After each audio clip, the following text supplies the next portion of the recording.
یہ جو انشاءاللہ کا لفظ ہے یہ ہماری زبان میں بہت عام ہے اور ہم اپنی زبان سے اس کو کہتے بھی اور سنتے بھی ہیں، لیکن یہ انشاءاللہ کا لفظ جو ہے اس کے اندر کیا چیز ہے اس کو سمجھنے کی ضرورت ہے۔ سادہ سا مطلب انشاءاللہ کا یہ ہوتا ہے کہ اگر اللہ نے چاہا، اگر اللہ نے چاہا یعنی اللہ کی مشیت اور اس کا ارادہ ہوا تو میں یہ کام کر سکوں گا۔ اس کے اندر چھوٹا سا یہ جملہ ہے لیکن یہ طاقت کا خزانہ ہے اور اللہ رب العزت کی قدرت اور اس کی طاقت پر بھروسے کا اظہار ہے۔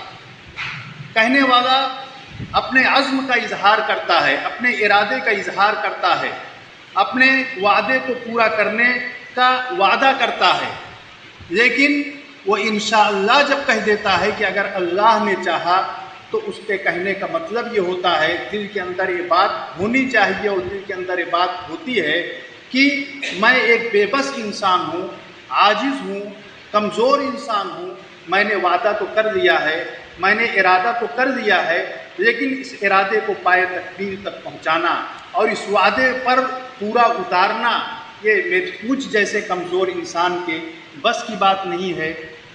انشاءاللہ اگر اللہ نے چاہا تو پھر یہ کام میں پورا کروں گا۔ یعنی آدمی عزم تو کر رہا ہے لیکن وہ بھروسے کا اظہار کس پر کر رہا ہے؟ اللہ پر کر رہا ہے، جو ہر کام کو پائے تکمیل تک پہنچانے والا ہے، جو قادر مطلق ہے، جو ساری رکاوٹوں کو دور کر دینے والا ہے اور آسانیوں کو پیدا کر دینے والا ہے۔ انسان بہت ارادہ کر لے اور بہت وعدہ کر لے لیکن اللہ رب العزت اگر نہ چاہے تو انسان بہت چاہنے کے باوجود بھی اس کام کو پورا نہیں کر سکتا ہے۔ یہ اللہ کی قدرت میں ہے۔ کتنا ہم اپنی زندگی میں آئے دن ان چیزوں کا تجربہ کرتے رہتے ہیں۔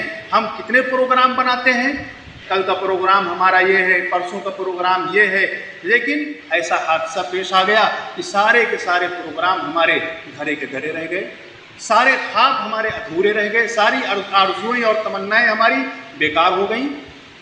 کیوں؟ اس لیے کہ ان چیزوں کی تکمیل اللہ رب العزت کی مشیت اور اس کے ارادے پر موجود ہے۔ اس لیے بندہ جب کہتا ہے انشاءاللہ اگر اللہ نے چاہا تو پھر اللہ کی قدرت اور اس کی طاقت پر کے بھروسے پر وہ اپنے کام کو انجام دینے کا ارادہ کرتا ہے۔ اور جب اللہ کی طاقت اور اللہ کی مدد اور اس کی نصرت و تائید کسی کے ساتھ ہو جائے تو ظاہر ہے کہ اس کا کام آسان ہو جائے گا۔ سارے وسائل ہوں، اللہ کی مدد نہ ہو، اللہ کی نصرت نہ ہو، اللہ کی تائید نہ ہو، اللہ کی مشیت نہ ہو تو انسان کچھ بھی نہیں کر سکتا ہے۔ اس لیے اللہ رب العزت نے یہ بات ارشاد فرمائی وَلَا تَقُولَنَّ لِشَيْءٍ إِنِّي فَاعِلٌ ذَلِكَ غَدًا، اور ہرگز یہ نہ کہنا کہ میں یہ کام کرنے والا ہوں کل بغیر انشاءاللہ۔ یہ ہم سب کے لیے نصیحت ہے۔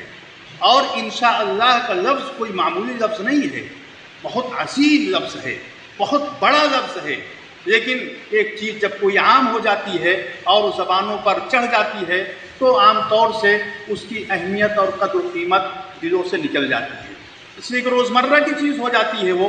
اور ہمارے بہت سارے لوگوں کے لیے انشاءاللہ اور ماشاءاللہ کا لفظ تکیہ کلام بن گیا ہے، ہر بات میں انشاءاللہ اور ماشاءاللہ، لیکن اس کے اندر روح کیا ہے، اس کے اندر بات کیا کہی گئی ہے، اس کے اندر کیسا خزانہ بھرا ہوا ہے، اس پر ہمارا ذہن نہیں جاتا۔ ہمیں اس کے اندر جو چیز ہے اس کو اپنے ذہن کے اندر تازہ کرنا چاہیے، اور جب ہم انشاءاللہ کہیں تو پھر اسی نیت کے ساتھ، اسی حقیقت کے ساتھ ہمارے دل سے اور ہماری زبان سے یہ بات ادا ہونی چاہیے، انشاءاللہ۔